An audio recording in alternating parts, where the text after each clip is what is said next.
So over here, you can see that I have a blog in my site right here. And if I were to go around over here onto the main site and access out a particular blog, then you'll be able to see this blog post right here. And you can see the main menu over here on the top as well.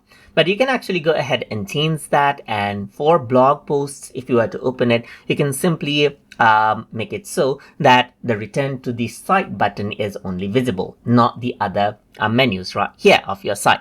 So to do that, you can go to Strikingly right here, the editor, and then go to Manage Blog Post, and then around over here, you can go to Blog Setting, and here you can see that Show Site Navigation menu in Blog Post Header is turned on right now.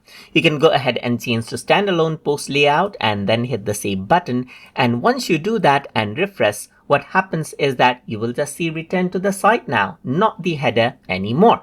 But now if I were to go ahead and click right here on return to the site, it returns back. Click on any other blog post right here and it is the same.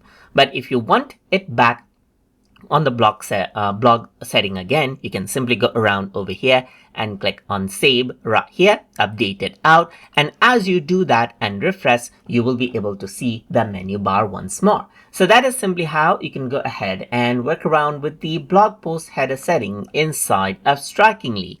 So I hope you guys learned something as always. And as always, please like, comment, share, and subscribe.